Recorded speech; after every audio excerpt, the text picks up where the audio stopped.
गडचिरोली, नंदुरबार, धाराशिव व वाशिम या आकांक्षित जिल्ह्यांसोबत हिंगोली, जालना, पालघर, बीड व धुळे आणि परभणी या 6 नवीन आकांक्षित जिल्ह्यांचा समावेश करण्यात येईल।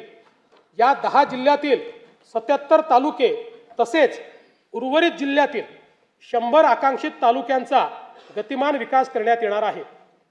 सिंधुदुर्ग व रत्नागिरी या दोन जिल्ह्यांच्या सर्वांकष विकासासाठी सिंधुरत्न समृद्धी योजना सन 2024-25 पर्यंत 3 वर्षासाठी राबविण्यात आली होती।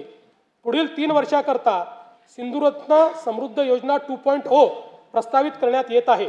कोकण विभागातील साकव बांधणी व दुरुस्तीसाठी विशेष कार्यक्रम हाती घेण्यात येईल। येणाऱ्या 8 मार्च रोजीच्या जागतिक महिला दिनानिमित्त राज्यातील सर्व लाडक्या बहिणींना मी शुभेच्छा देतो। मुख्यमंत्री माझी लाडकी बहीण ही योजना अशीच सुरू राहणार आहे व या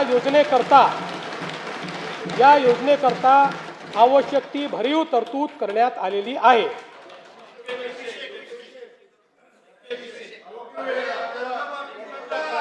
काळजी करू नका, तुमच्या मनातली एक एक गोष्ट आम्हीच पूर्ण करतोय, आम्हीच करत राहणार आहे। फक्त कोर्टात जाऊ नका, योजनेच्या विरुद्ध कोर्टात जाऊ नका।